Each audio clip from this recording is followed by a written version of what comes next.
Boa noite, boa tarde, bom dia, boa madrugada, dependendo da hora que você está assistindo. Vamos continuar lá estudando junto, então. Vamos falar agora de protocolos para ocorrência de violência contra a mulher. É a primeira aqui que a gente está fazendo, tá? Então vamos começar ali a destrinchar os primeiros tópicos da apostila. Cara, entra aqui no site, tá, gente? www.cadpms.com.br que vocês vão conseguir achar o material mais organizado, tá bom? Vamos lá. Protocolos para ocorrência de violência contra a mulher. Nós estamos falando aqui da Lei 11.340 de 2006, tá?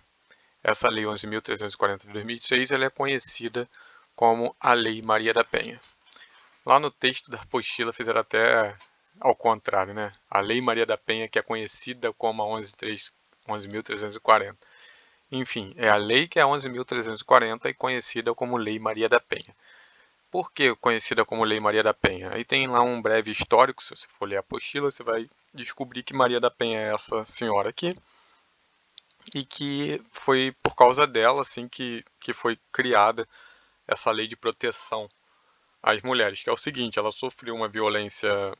Eu preciso nessa aula que você consiga esvaziar a tua xícara se você tem alguma, por acaso, se você tem algum preconceito com a lei e tudo. Nós vamos entender que sim, qualquer coisa no mundo ela pode ser usada de forma errada e acabar prejudicando outras pessoas.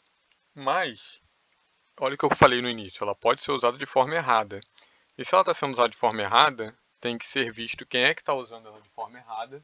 Se existe uma mulher, alguém usando a lei de forma errada, que é essa pessoa que vai estar cometendo um crime. Mas a gente não pode descredibilizar a lei, dizer que ela é ruim porque existem pessoas usando ela errado. Não, a gente tem que corrigir essas pessoas que estão usando errado. Tem que ter mecanismo de proteções para que a gente não erre também. Mas essa senhora que ela sofreu violências e ela tomou um tiro, se eu não me engano, aí ela ficou paraplégica, mas disse que foi um assalto, depois tentou eletrocutar ela, algo do tipo. E o que aconteceu foi que ela, mesmo sofrendo todas essas agressões, o processo era demorado, as penas não faziam jus à violência que estava sendo cometida. E o que aconteceu? O cara nunca foi preso, na verdade.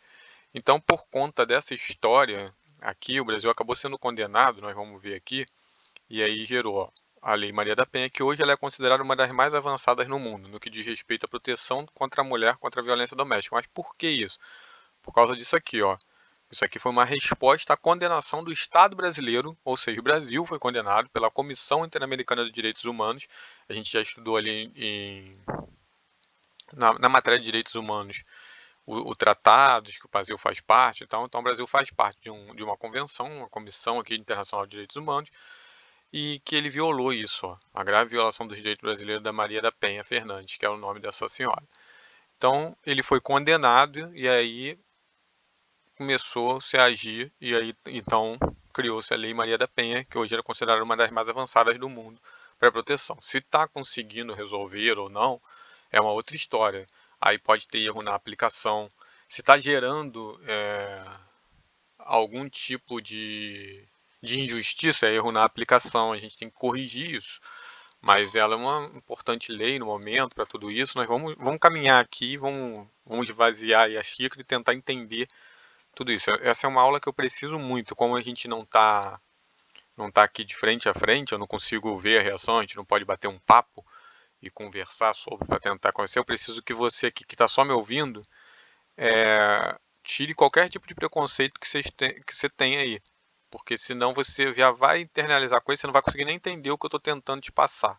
Tá? Então é importante isso nessa aula, porque eu já conheço, né, que tem muita resistência em alguns pontos, e esse às vezes é um.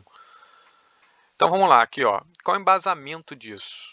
A gente tem embasamento constitucional disso? Nós temos, olha aqui, o artigo 226 da Constituição Federal de 88 diz o seguinte: a família, base da sociedade, tem especial proteção do Estado, ou seja, a família tem especial proteção do Estado, certo? E o parágrafo 8º, ele diz o seguinte: o Estado assegurará assistência à família na pessoa de cada um dos que a integram, criando mecanismo para coibir a violência no âmbito de sua relação. Então, usando isso aqui, você consegue amparar a Lei Maria da Penha. Ela foi atacada e dizer que era inconstitucional. Por quê? O próprio artigo aqui, que foi usado para fundamentar a criação da lei, foi usado para tentar dizer que ela era inconstitucional, porque diz aqui, ó, a família e a pessoa de cada um que integram. Então não seria só a mulher, poderia ser o homem, poderia ser qualquer pessoa ali, que já que é cada um que integram. E nós vamos entender já já o porquê que, mesmo sendo uma lei voltada para o gênero feminino, mesmo assim ela é considerada constitucional. A gente vai entender isso já já. Então, olha aqui. Essa lei, ela veio visando a criar, ela teve criação de juizados de violência doméstica e familiar contra a mulher, então assim, vai ser um local específico, tem delegacias especializadas. Então ela veio trazendo várias alterações ali no Código de Processo Penal, Código Penal, Lei de Execução, e o grande avanço dessa lei para que isso aqui não aconteceu, o cara acabou não sendo preso, mesmo cometendo atrocidades. Qual foi o grande avanço dessa lei? O grande avanço foi afastar a 9.099 de 95, que é a lei de menor potencial, dos crimes de menor potencial ofensivo, que tem transação penal, tudo isso. Ela afastou a incidência dessa lei. Quando ela afasta a incidência da 9.099 de 95, ela não cabe mais fazer transação penal, pagar a cesta básica, porque quem autoriza a fazer isso é essa lei aqui. Como a Lei Maria da Penha, ela afasta a incidência dessa lei. Não pode aplicar a Lei 9.099 aos casos da 11.340, entendeu? Então esse seria um grande avanço. Seguindo aqui, qual a importância do conhecimento da matéria, né, para o policial? Sei que a policial está ali, mas qual a importância do conhecimento dessa matéria para o policial? Primeiro, nós fazemos parte de toda essa sociedade. Se isso é um avanço, você vai colaborar com esses avanços. Vai entender exatamente o que é e vai colaborar com o avanço, para aplicar a lei de forma correta e tudo mais. Identificar quando vai precisar desse atendimento diferenciado, identificar quando é o caso de utilização dessa lei, saber encaminhar para o órgão competente corretamente, saber qual é a delegacia que você vai procurar, saber quais são os seus direitos. Isso é importante. Isso é importante para um serviço de qualidade, para um serviço legal para a população, para um serviço adequado, para você chegar à noite, deitar e falar assim, eu fiz o que tinha que ser feito, entendeu? A gente não consegue fazer tudo as mil maravilhas, mas dentro do que podia, eu fiz, eu tenho conhecimento, é isso daí. Então, e ainda tem também o seguinte, como é um sargento, primeiro sargento agora, que vamos ser, ele vai se tornar multiplicador, ou seja, repassar aos seus subordinados o que ele aprende aqui, né? Porque vai ser a pessoa ali, muitas vezes, com mais experiência no meio disso tudo, as pessoas vão olhar para você e perguntar, e aí, o que a gente faz? Então, essa é a situação. Então, vamos lá. A Lei 11.340 de 2006. Então, Lei Maria da Penha. Vamos ler aqui o artigo 1º, e eu fiz separei por cor aqui para a gente entender. Artigo 1º. Esta lei cria mecanismo para coibir e prevenir a violência doméstica e familiar contra a mulher, nos termos da... Aí está lá o parágrafo 8º do artigo 226 da Constituição Federal, que a gente leu. E eu te falei que foi utilizado até ele para questionar a constitucionalidade daquela lei, porque ele não diz especificamente a mulher, ao gênero feminino. Ele diz todos, né, a proteção à família no geral. Então, a gente falou daqui da Constituição, a gente falou aqui da Convenção sobre a Eliminação de Todas as Formas de Violência contra a Mulher, da Convenção Internacional para Prevenir, Punir e Erradicar a Violência contra a Mulher, que são as convenções em que o Brasil faz parte e que ele havia desrespeitado e ele foi condenado, e de outros tratados internacionais ratificados pela República Federativa do Brasil, dispõe sobre a criação do Juizado de Violência Doméstica e Familiar contra a Mulher, a gente falou que tem criação do juizado, e estabelece medidas de assistência de proteção, ou seja, medidas protetivas às mulheres em situação de violência doméstica e familiar. Aqui, a nível de saber, essas convenções aqui, ela é conhecida como Convenção de Belém do Pará. Tá? Se você ouvir Convenção de Belém do Pará, é essa convenção aqui interamericana de prevenir, punir, erradicar que é a violência doméstica, tá bom? Agora vamos seguir para a parte mais interessante que começa aí, a gente vai questionar. Então, olha só, vamos lá. Então, nessa fase aqui, vamos entender que a lei surgiu, está lá, foi usado aquele artigo que a gente falou da Constituição, que não diz o gênero feminino, e aí disse assim, pô, essa lei é constitucional? A proteção é contra todos da família, não pode ser específica contra a mulher. E ainda se usou esse artigo aqui, o 5º da Constituição, olha lá. O 5º inciso 1º. Todos são iguais perante a lei. Opa, todos são iguais perante a lei? Então, pô, como é que eu estou tendo uma lei que está evidente, está na cara, que está tratando a mulher de forma diferente do homem, certo? E o artigo 5º da Constituição ainda diz o seguinte: sem distinção de qualquer natureza, garantindo aos brasileiros e aos estrangeiros residentes no país a inviolabilidade do direito à vida, à liberdade, à igualdade, à segurança e proteção. É o seguinte: homens e mulheres são iguais em direitos e obrigações no termo dessa Constituição. Então foi usado isso aqui para debater a lei e dizer que ela seria inconstitucional. O Supremo já decidiu, isso aqui já é pacificado, a lei não é inconstitucional, ela é constitucional. Por que disso? A gente já falou em algumas outras aulas aí sobre essa situação aqui, certo? Agora acrescentou aqui a realidade e ainda vou acrescentar um outro. A gente falou sobre isso aqui. O que acontece? Essa igualdade aqui, a gente não está falando de uma igualdade puramente material. Quer dizer, a gente não está falando de uma igualdade formalmente ali. A gente está falando de uma igualdade material, certo? Não basta dizer que é igual e tratar igual se eu estou gerando desigualdade. Certo? Lembra? Por exemplo, aqui, se a gente olhar a figura, tem um menor, um aqui. Se eu der uma caixa para cada um, o cara vai ter uma visão privilegiada, esse outro aqui ainda consegue ver, e esse aqui mesmo com uma caixa não vê. Então a gente poderia dizer aqui que se eu tratasse todo mundo igual, aqui teria privilégios e a mulher seria essa aqui que mesmo sendo tratada igual, tá vendo? Com igualdade, ela ainda sofreria injustiças. Então, visando corrigir isso, ocorre a equidade. Equidade é gerar essa igualdade dentro da desigualdade para realmente gerar uma igualdade.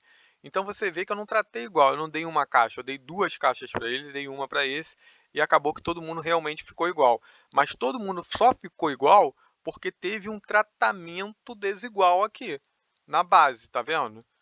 Tratamento teve que tratar de uma forma desigual para poder igualar as forças e todo mundo ficar igual aqui, certo? Então eu vim com uma igualdade puramente formal ali, ó, o certo é isso, tem 3 caixas para ser igual, igualdade, e não observar a realidade, eu posso continuar causando injustiça, e às vezes mais ainda, porque o cara já conseguia ver aqui, agora ele ficou mais alto ainda. Então a equidade é que se procura. Por isso pôde ter uma lei aqui que trata, vamos botar entre aspas, desigualmente, tá? De forma desigual, mas é para atingir a igualdade, para atingir uma equidade. Ah, pô, Mafra, mas e aí? Isso aqui vai ficar até quando? Até quando for necessário, entendeu? Até quando for necessário, são processos lentos, mas sei lá, daqui a 50 anos não é mais necessário, inclusive se reverteu, aí a lei pode ser que ela saia ou não, mas nesse momento, historicamente, por tudo que acontece, por uma fragilidade, ela é necessária. Então, para que tenha essa proteção, a gente tem essa igualdade. E assim, essa equidade procurando igualdade. E a realidade, às vezes, é muito pior, né?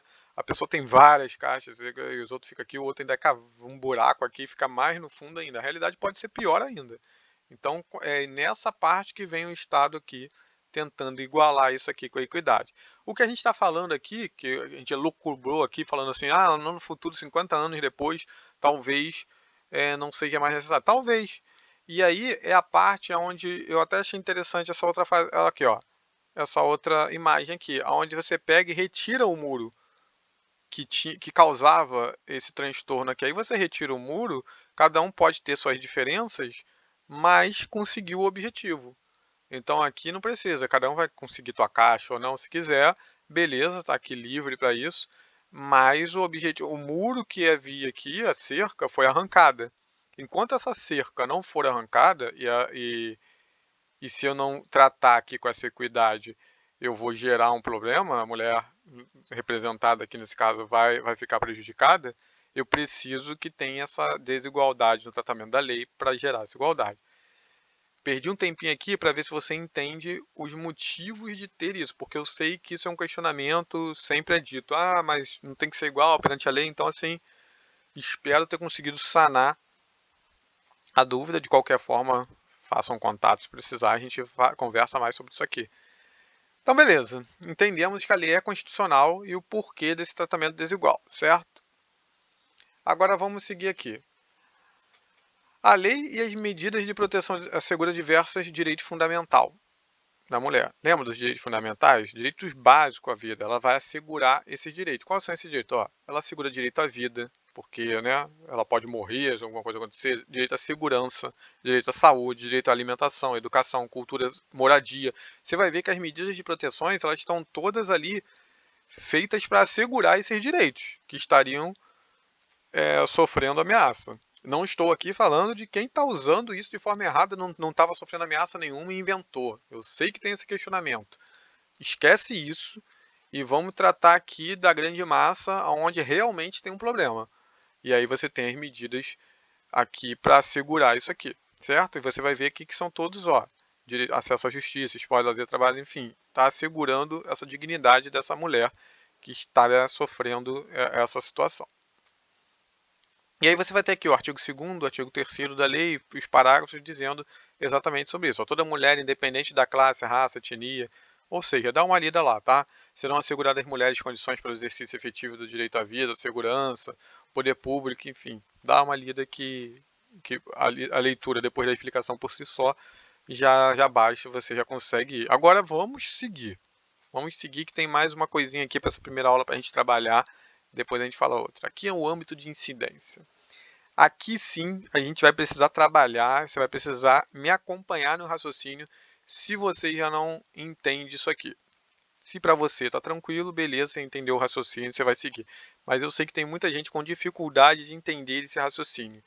E aí eu vou trabalhar ele também agora, assim como eu fiz agora com a equidade e tal, para você tentar entender o porquê que essa lei trata de forma desigual, eu vou tentar te passar o passo a passo o porquê das situações que nós vamos ver aqui agora. Preciso que você que está aí do outro lado da tela esvazie a xícara. Ou seja, o que eu estou querendo dizer com esvaziar a xícara? Se despir dos pensamentos que você tem e tentar entender o que está aqui. Independente se você concorda, não concorda, religiosidade, o que você vai levar, esquece isso. Vamos entender o que está aqui. A gente precisa entender para poder, primeiro, para responder certo lá na prova, e segundo, para você entender, porque é isso que está acontecendo na sociedade, essas leis que estão sendo aplicadas e tal. Se você não concordar, se você quer debater sobre determinados pontos, aí é outra fase, você vai tentar isso, mas pelo menos você vai entender o que é, mesmo que você discorde, você vai entender o que é e você vai entender o que está sendo feito no dia a dia. Beleza? Vamos partir disso aqui. Eu não estou imprimindo nenhuma opinião minha aqui. É o que é. Ponto. Certo? Então vamos lá. Âmbito de incidência. O âmbito de incidência, se precisar que você esvazie a xícara, tire a mente trancada, abre essa mente e deixe as coisas entrar e vamos lá. Para poder entender aí como é que acontece as coisas. Quem é o sujeito ativo?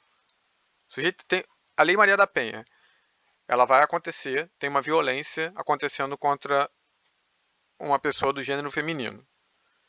E aí, o sujeito ativo é quem pratica a ação, quem está agredindo, certo? Quem é esse sujeito ativo que está agredindo?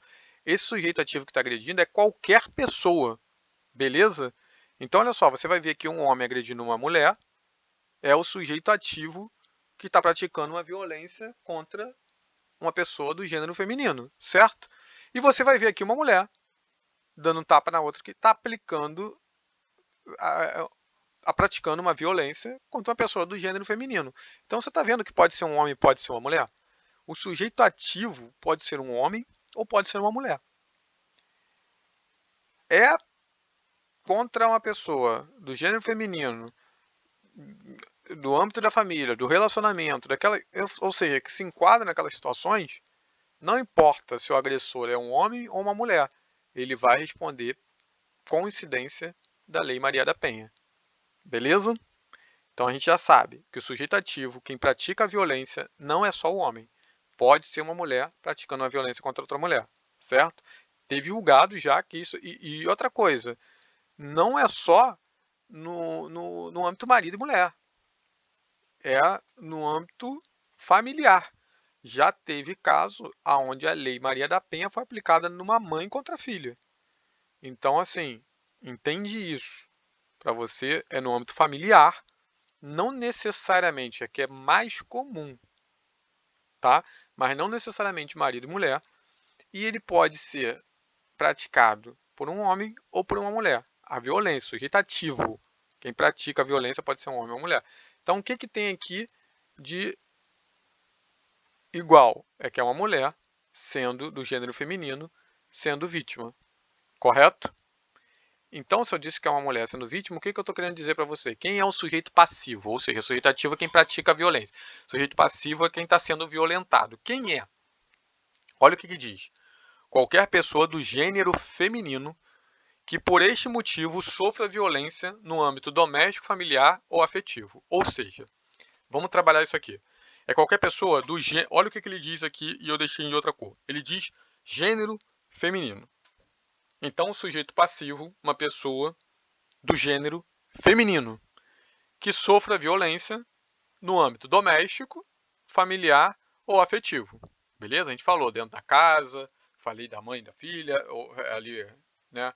Doméstico é que está dentro da sua casa, né? Naquele convívio. Familiar tem aquele vínculo familiar, beleza? E afetivo é o namoro, e ali também tem o ex, tá? Enfim, teve um vínculo afetivo ali, em algum momento. Então, vai ser também. Essas pessoas praticam uma violência contra a pessoa do gênero feminino, vai estar incidindo a Lei Maria da Penha. Então, é sujeito passivo, gênero feminino. Agora, onde está a situação? Ele não falou sexo feminino.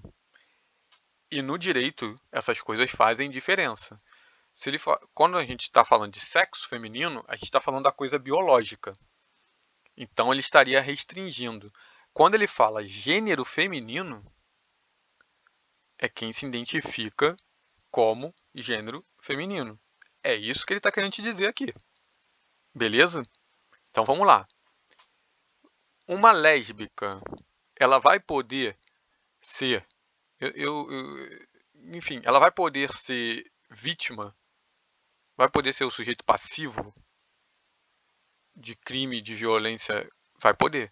Ela não é do gênero feminino, ela se identifica como gênero feminino.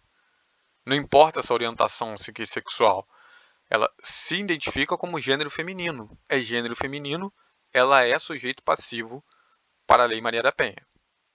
Agora vamos lá. E o transexual? O transexual, e aí não as discussões ficam à parte. Já teve bastante discussão para chegar. Hoje isso aqui é o que acontece, é o que é aplicado.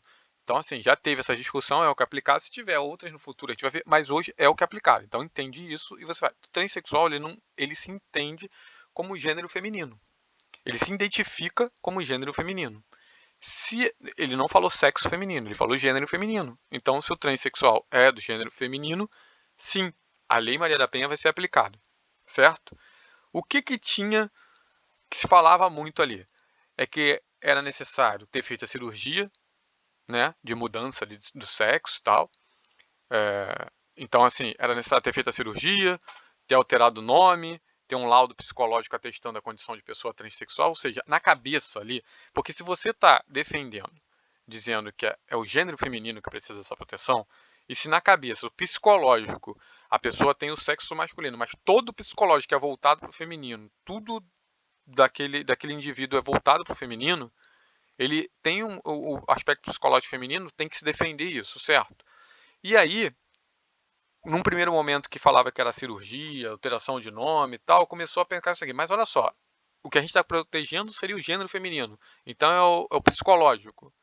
Se é o psicológico, não poderia estar atrelado a ter que fazer a cirurgia, a ter que mudar o nome. Então hoje, o que acontece na prática é o seguinte, cada caso vai ser analisado pelo judiciário e individualmente ele vai chegar a essa conclusão se vai se aplicar, se vai ter incidência da Lei Maria da Penha ou não. O que você precisa entender? O que você precisa entender é que se realmente é visto, a pessoa se identifica do gênero feminino, a lei vai aplicar com aquela pessoa, porque a lei diz que é gênero feminino. Beleza? Preciso que você entenda isso, porque você entendendo isso, você consegue resolver as suas questões da prova. Ele pode te contar qualquer história lá e tudo, você sabe o que significa e aí você vai lá e vai distinguir o que ele está querendo te dizer e você vai marcar. Então a lei protege a pessoa do gênero feminino. Agora, a mesma coisa, né? O vento que venta lá, venta cá, palco bate em Chico, bate em São Francisco. A frase que você quiser usar aí, a mesma coisa é o contrário também. É uma mulher que não se identifica como gênero feminino. Ela diz que ela se identifica como gênero masculino. Se ela não se identifica como gênero feminino e a lei protege o gênero feminino, se fica claro que o gênero é masculino, ela também não se aplicaria. Beleza? Eu acho que eu fiz as considerações sobre esse caso. Não sei se tem mais algum detalhe para a gente falar. Deixa eu ver. Eu acho que não. Acho que você já está. Se você conseguiu acompanhar o raciocínio, você já entendeu. Qualquer pessoa, o sujeito ativo, pode ser homem, pode ser mulher, desde que esteja agredindo alguém do gênero feminino. Esse gênero feminino pode ser um transexual, pode ser uma lésbica, enfim. Ela tem que se identificar como gênero feminino, certo? Identificou como gênero feminino, a lei estaria nesse âmbito de incidência. Acho que isso, cara. Vamos ver aqui. Ah, beleza. E não é só questão de marido e mulher, certo? Desde que esteja no ambiente doméstico familiar ou alguma coisa afetiva. Eu acho que falamos bastante dessa parte, acho que deu para esclarecer bem isso aí. E essa questão aqui, agora partindo, a parte, sendo uma mulher, é considerada de cara vulnerável e hipossuficiente em relação ao agressor ali. Ela não precisa provar essa questão de vulnerabilidade, certo? Olha só, desnecessidade de comprovação. Entende-se que são reconhecidas automaticamente o gênero feminino, certo? Cabe o ônus da prova ao suposto agressor, no sentido de que a vítima não seria mais fraca ou de que teria agido em legítima defesa. Cabe ao agressor fazer a prova de que ela não era vulnerável nem hipossuficiente. Acho muito difícil que se consiga. Mas, se for conseguir, de cara a lei entende que ela é. Se for, cabe a ele o ônus da prova de fazer isso. Beleza? Eu acho que agora, de início, era isso que a gente tinha que falar. E vamos deixar para um próximo encontro a gente destrinchar um pouquinho mais a apostila. É isso mesmo, certo? Galera, quem puder contribuir, será de muito bom grado. Não deixe de se inscrever no canal, de fazer comentário, de curtir, para a gente crescer lá esse canal e de repente eu não ficar nem precisando pedir contribuição a vocês, né? Um abraço.